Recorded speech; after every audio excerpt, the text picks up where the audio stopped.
Ladies and gentlemen, this isn't the same old Sunday morning pep talk. I'm staring into the soul of an extraordinary future, built on one ruthless truth.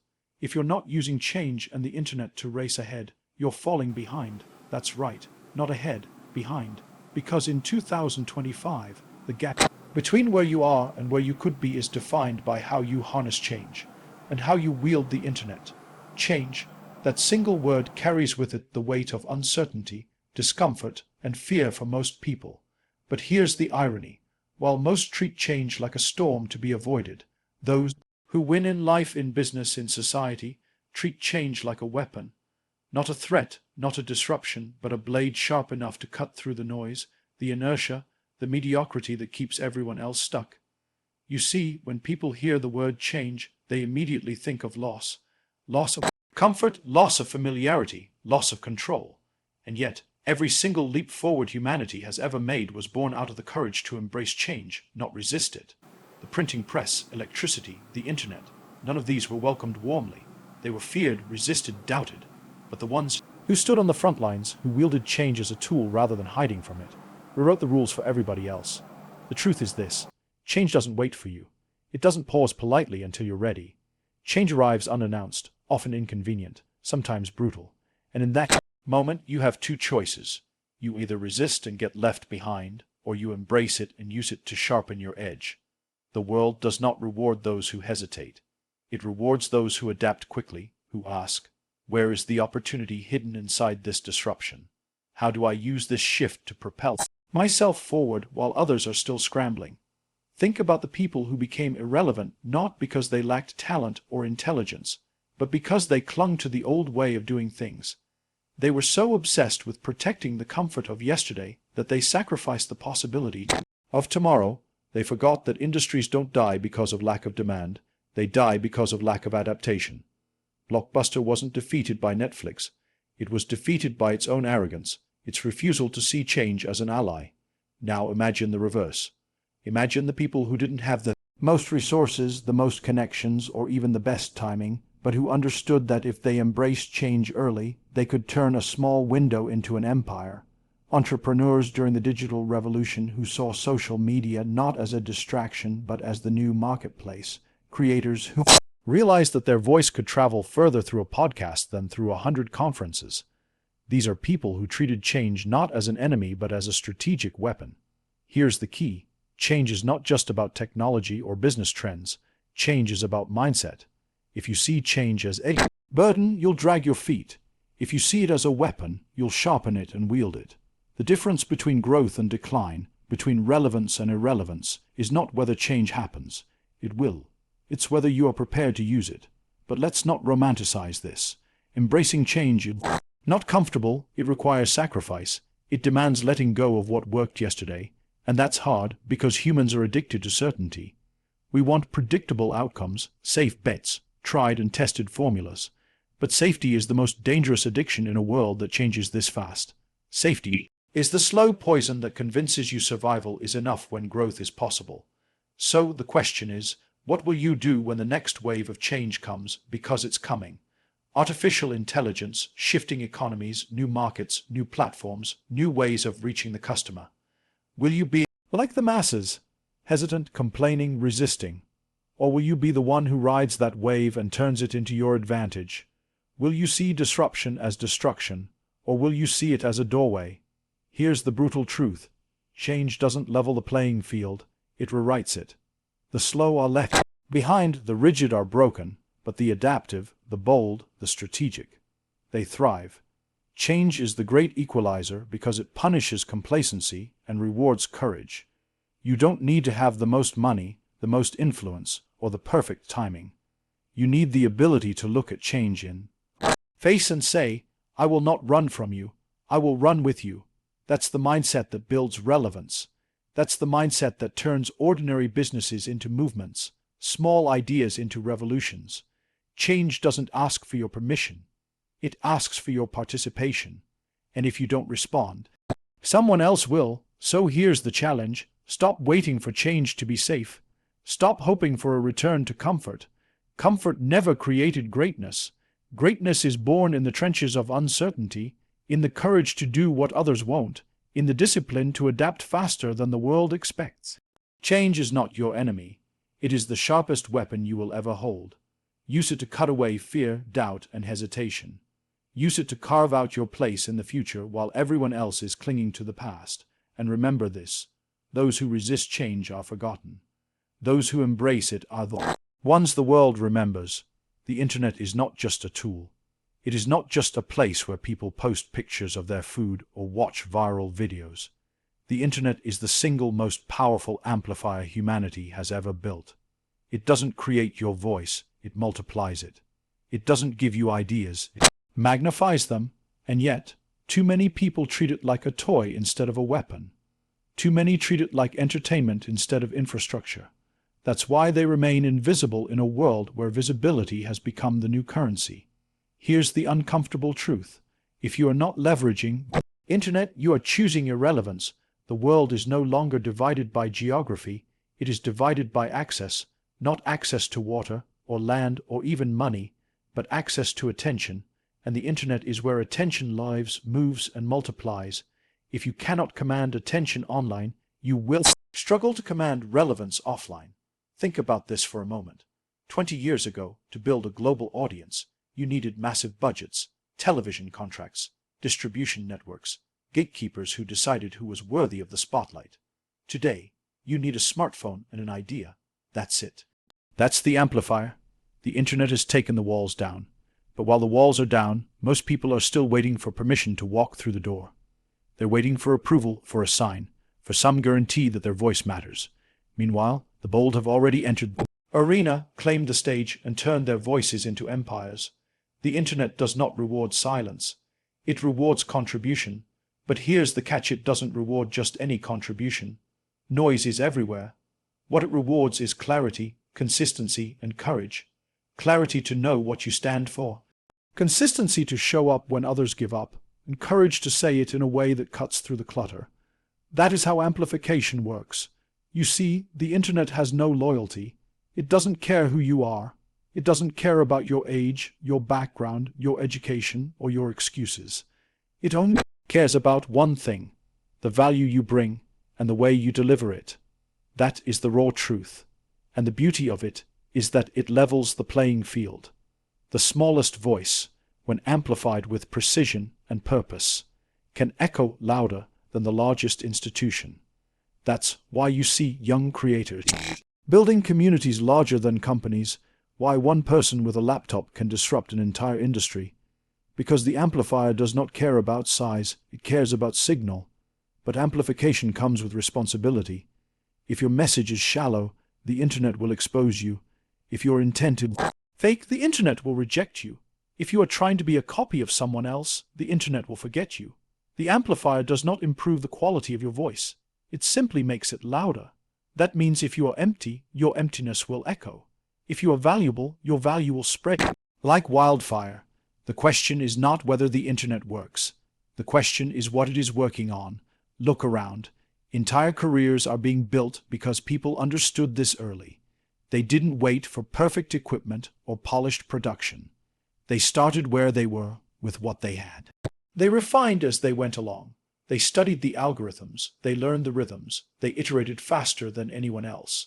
And slowly, their message amplified beyond their circle, beyond their city, beyond their country. That is the power sitting in your pocket right now. But most people use that pocket device only to consume, not to create. They scroll endlessly instead of producing intentionally. They amplify someone else's vision instead of their own. The internet doesn't need more consumers. It needs more contributors. It doesn't need more noise. It needs more signals. Amplifier is neutral.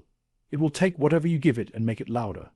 So if you are stuck waiting for some perfect moment to share your work, understand this. While you wait, someone else is already amplifying. While you hesitate, someone else is already owning the space that could have been yours. This is not about becoming famous. This is about becoming relevant. Relevance is not given. It is built, crafted, earned. And in today's world, the amplifier called the internet is the fastest way to build it. Every post, every podcast, every video, every blog, every stream, it's a brick. Brick by brick, you build a structure of relevance. Brick by brick, you build authority. Brick by brick, you build trust. And once trust is amplified, success is inevitable. So stop underestimating the amplifier in your hands. Stop treating it like a distraction when it is the greatest distribution channel ever invented. Ask yourself, what am I amplifying? Is it my excuses or my expertise? Is it my fear or my vision? Is it my doubts or my discipline? Because the amplifier doesn't discriminate. It will magnify whatever you feed it. The people who will thrive tomorrow are not the ones with the loudest voices today, but the ones who have learned how to use this amplifier with precision. They are the ones who understand that attention is not given, it is earned, that consistency is not optional, it is mandatory, that courage is not negotiable, it is the price of entry. The amplifier is already switched on. The question is not whether it works. The question is whether you are ready to use it. Because in this new era, obscurity is not the result of bad luck. It is the result of silence, and silence has no place in a world built on amplification. Most people live their lives, though the world is running out of money, running out of opportunities, running out of success. They walk around with this scarcity lens, this belief that for them to win someone else must lose. And that thinking is what keeps them small, keeps them trapped, keeps them circling the same ground year after year. Scarcity is not about what's in your bank account. Scarcity is a mindset. It's the way you see the world. When you live with a scarcity mindset, you hoard instead of build. You protect instead of grow. You operate out of fear instead of vision. And fear has never produced greatness. The scarcity mindset makes you compete for crumbs when you could be baking your own bread. It makes you ask, how do I get a piece of the pie? When you should be asking, why can't I build a bigger table and bake more pies? Scarcity shrinks your imagination. Abundance expands it. The truth is, the opportunities in the world today have never been greater. Never. Technology has democratized access to markets. Capital has become more fluid than ever before. The internet has torn down barriers that once separated the privileged few from the ambitious many. Yet, despite all of this, some people are still walking around saying, there's not enough jobs, not enough resources, not enough space for me. And the irony is that the very moment they speak those words, someone else is using the same tools, the same time, the same resources to create wealth, scale businesses, and impact millions. Scarcity tells you to hold tightly. Abundance tells you to give freely. Because when you understand abundance, you realize that value multiplies when it is shared. Knowledge multiplies when it is taught. Wealth multiplies when it circulates. Influence multiplies when it is invested in others. That's the power of abundance. It doesn't subtract. It multiplies. But abundance is not naive optimism. It's not sitting around hoping things will just work out. Abundance is discipline. It's the discipline of seeing opportunities where others see obstacles. It's the discipline of thinking bigger when everyone else is thinking smaller. It's the discipline of believing that the pie can be expanded, that the market can be created, that the game can be rewritten. Scarcity is lazy. It settles for what already exists. Abundance is creative. It builds what doesn't yet exist. Think about the greatest innovators of our time. They didn't operate from scarcity. They didn't say, the market is full, the game is over, the doors are closed. They looked at the same constraints everyone else saw and asked, what if there's another way? What if there's a new solution? What if there's a better model? That's abundance. Abundance doesn't deny constraints. It defies them. The most dangerous thing about scarcity thinking is that it doesn't just limit you. It infects everyone around you. Leaders who think from scarcity build toxic cultures of fear. Teams who think from scarcity fight over credit instead of chasing impact. Families who think from scarcity pass on generational fear disguised as wisdom. Play it safe.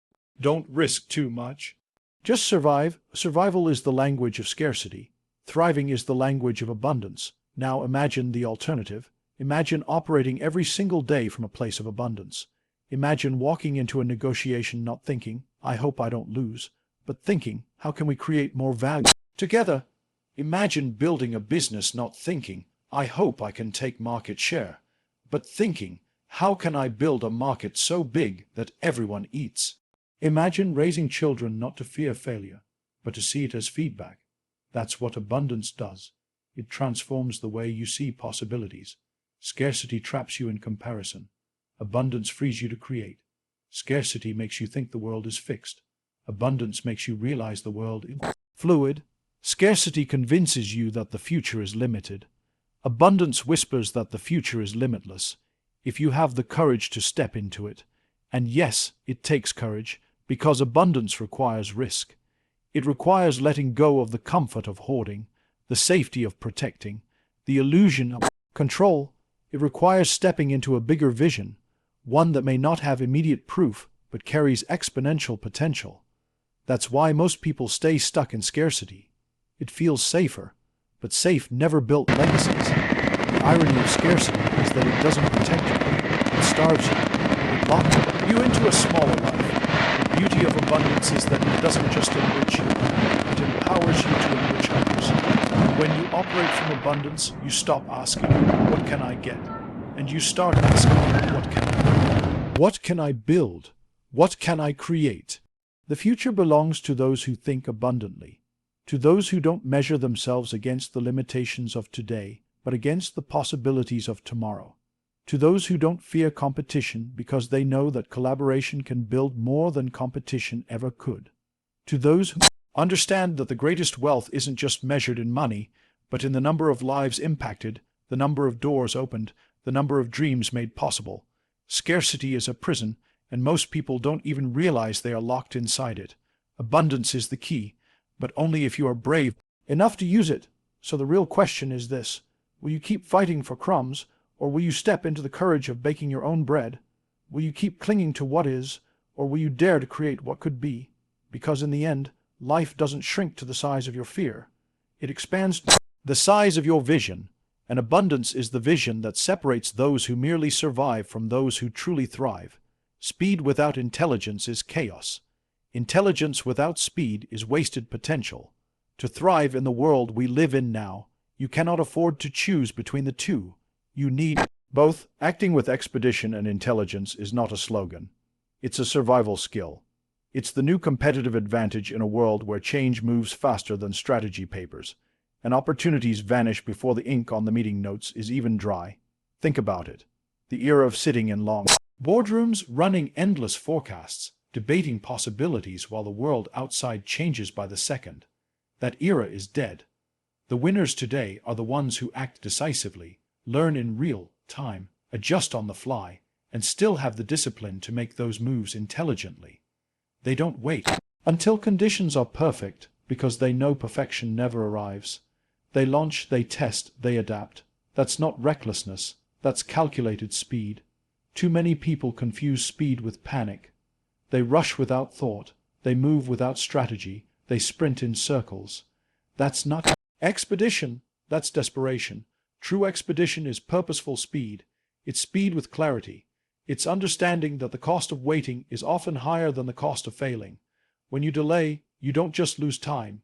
You lose momentum, you lose attention, you lose the window that could have put you ahead. But let's be clear, speed alone doesn't guarantee success. Acting quickly on the wrong thing only accelerates your failure. That's why intelligence matters. Intelligence is the discipline of reflection, of data, of awareness. It's the humility to test assumptions instead of worshipping them. It's the ability to balance instinct with insight. Intelligence doesn't slow you down. It sharpens you so that when you move with precision. Look at the companies, the entrepreneurs, the movements that are winning right now. They are not the ones who spend years polishing ideas in the shadows. They are the ones who ship early, who test in public, who let the market teach them. They fail fast, but more importantly, they learn faster. That combination, expedition and intelligence, is the real disruptor. While others are still debating the risks, they've already pivoted twice, improved the product, and captured the audience. The world no longer rewards the cautious observer. It rewards the agile executor. But agility is not recklessness. It is not being blown around by every trend. It's having the speed to move and the intelligence to know when to shift direction. It's the ability to say, this isn't working, pivot now, instead of clinging to a sinking ship because you spent months planning it. It's the confidence to release a version today knowing you'll improve it tomorrow, rather than waiting years for a so-called perfect version that never sees the light of day. And here's the truth. Opportunities don't disappear because they are impossible. They disappear because people are too slow to seize them. History is filled with stories of those who hesitated and missed the window. Think of the businesses that had the chance to dominate digital but moved slowly. Think of leaders who saw disruption coming but wasted months protecting the past instead of preparing for the future. They weren't defeated by lack of intelligence. They were defeated by lack of expedition. Now flip the story. Think of the individuals who acted fast, with clarity, and built entire movements before anyone else understood what was happening. They didn't wait for certainty. They created certainty through action. They gathered intelligence in motion, not in endless analysis. That's the key. You don't find all the answers in advance. You earn them by moving. But this requires courage. Acting with expedition is terrifying because it means you might be wrong. It means you will face criticism. It means you will expose your work before it's perfect. But intelligence reminds you that the feedback you get is more valuable than the fantasy of flawless plans. Intelligence teaches you to mine failure for insight, to treat mistakes as stepping stones, to separate noise from signal. The marriage of expedition and intelligence doesn't eliminate risk, it manages it by ensuring you're learning faster than you're losing. You see, the enemy of success is not failure, the enemy of success is delay. Delay kills momentum, delay kills ideas, delay kills ambition. Expedition breathes life into all three, and intelligence ensures that the life you breathe is sustainable. That's how growth compounds, that's how relevance is maintained, that's how movement are built in months that used to take decades. So the challenge for you is simple. Stop waiting for the perfect moment. There isn't one. Stop obsessing over getting it right the first time. You won't. Stop thinking you need every detail figured out before you start. You don't. What you need is the courage to move and the intelligence to adapt. Launch the product, test the strategy, share the idea, and then refine, improve, evolve. That cycle, fast action, smart reflection, faster action, is the engine of modern success. The world doesn't slow down for you. The question is, will you slow yourself down, or will you match its speed with deliberate intelligence? Because those who master both expedition and intelligence don't just keep up with the times. They define them. They don't wait for the future to arrive. They arrive at the future first. In the end, history remembers the bold. Not the hesitant, it remembers those who acted with urgency and wisdom, not those who hid behind hesitation and analysis. So don't just think faster. Don't just act smarter. Do both. Move with speed, sharpened by intelligence. That's how you don't just survive change, you lead it. A platform without purpose is noise. A purpose without a platform is a whisper. The real magic happens when the two are married, when what you stand for is amplified by where you stand.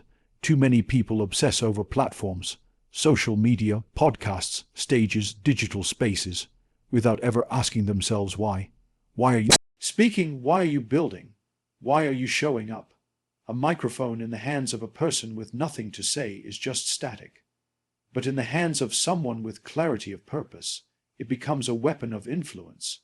The tragedy is that we live in a world where platforms are abundant, but purpose is scarce. Everyone wants followers, subscribers, likes, and shares. But very few can answer the simple question, what do you want them to follow? If your goal is just attention, you will burn out. Attention is fickle. One day it is here, the next day it is gone. Purpose is what sustains. Purpose gives direction to the energy a platform creates. Without it, you are chasing applause instead of building impact. Purpose is not some romantic slogan you write in a notebook. Purpose is the reason you refuse to quit when the numbers are low, when the likes aren't coming, when the audience isn't clapping. Purpose is the fuel that keeps you consistent when the platform tests your patience. And make no mistake, every platform will test you. Algorithms will shift, audiences will wander, trends will change. If you don't have purpose, you will abandon the platform. But if you do, you will adapt, reinvent, and endure. The mistake so many make is thinking that platforms create credibility. They don't. Purpose creates credibility. Platform only exposes it. The platform doesn't make you valuable. It makes your value visible. That's why two people can use the same platform, but one builds a movement and the other fades into irrelevance. The difference is not the platform. It is the depth of purpose driving it. When you marry purpose with platform, you stop competing for attention and start commanding it. Because people can feel when something is authentic.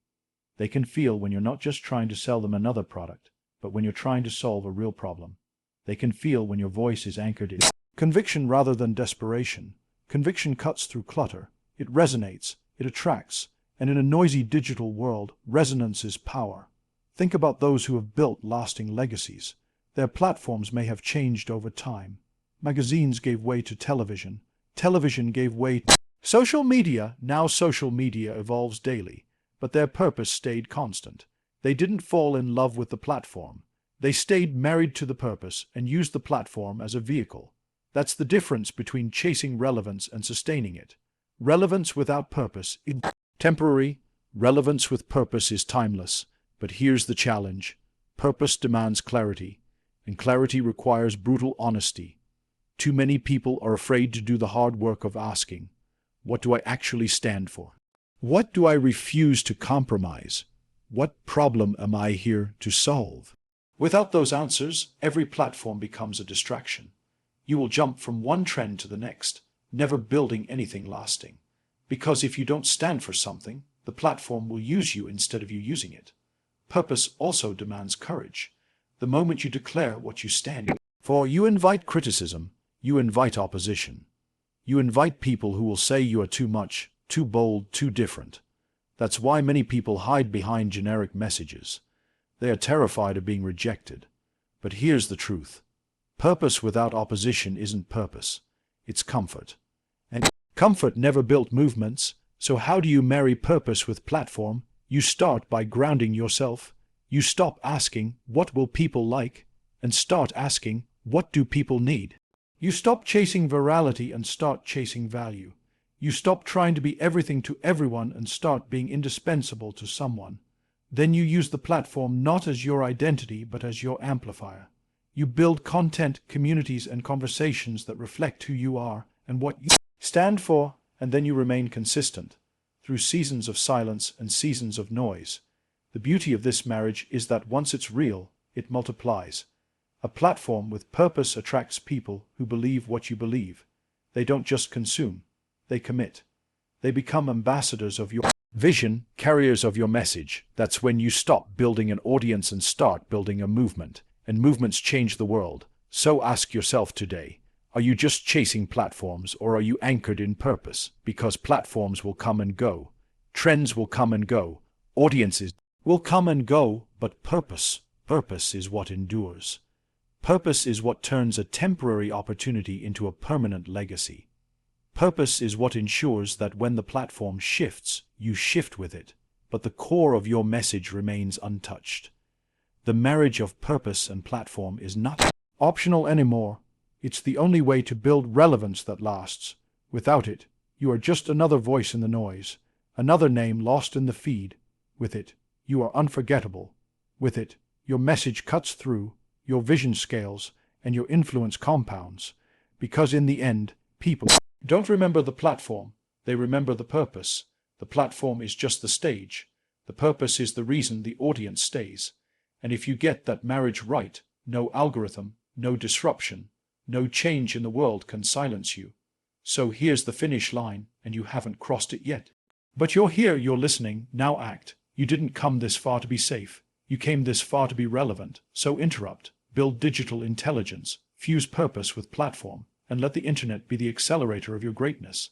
Ask not, will I survive change, but will change survive me, because change and the internet are waiting on your signal of intent. Go send it,